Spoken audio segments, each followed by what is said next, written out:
Hello दोस्तों। जब से ये एसडीएम ज्योति मौर्य का मामला सामने आया है तब से जितने भी ये हस्बैंड हैं अपनी वाइफ को पढ़ने के लिए रोक रहे हैं।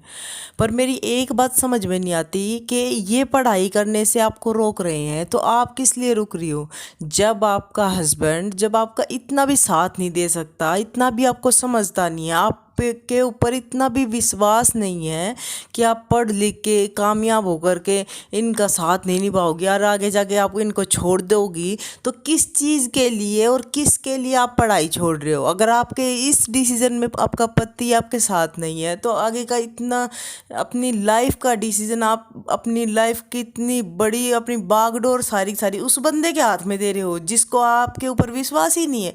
किस लिए। और एक बात बताओ, आप पढ़ लिख रही हो तो फिर अगर आप अपनी ज़िंदगी का इतना बड़ा डिसीज़न आप खुद भी नहीं ले सकते हो तो किस लिए फिर आप पढ़ाई कर रहे हो। क्या फ़ायदा है आपकी पढ़ाई का, ये बताइए आप।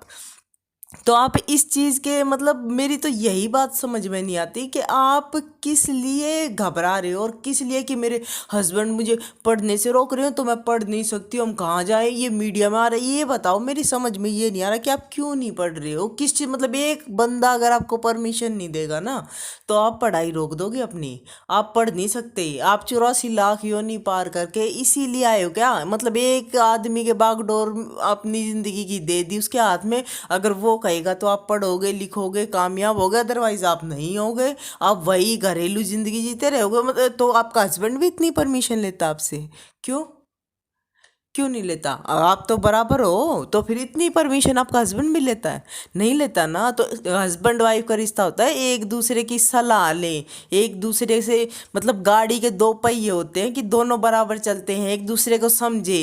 अदरवाइज ये रिश्ता ढोने का भी मतलब क्या है, क्या फ़ायदा है ऐसे रिश्ते का। ऐसे रिश्ते से छोड़ दो, अच्छा वो बढ़िया है, सिंगल रहो वो बढ़िया है। तो किस लिए आप दूसरा बंदा अगर आपको ये बोल देगा नहीं हमें नहीं पढ़ाना क्योंकि एसडीएम का ऐसा मामला हो गया था और उसने अपने हस्बैंड को छोड़ दिया था ना इसलिए हम नहीं पढ़ाएंगे, और वो कौन होते हैं ये बताने वाले कि हम नहीं पढ़ाएंगे तो आप लोग पढ़ोगे भी नहीं, ये किसने बताया है। पढ़ो पढ़ो क्यों नहीं। अगर शादी का रिश्ता चलना है ना तो अच्छे से चलाओ, पढ़ो लिखो कामयाब हो और एक दूसरे का साथ दो, अदरवाइज ऐसे रिश्ते को ढोने से भी कोई फायदा नहीं है।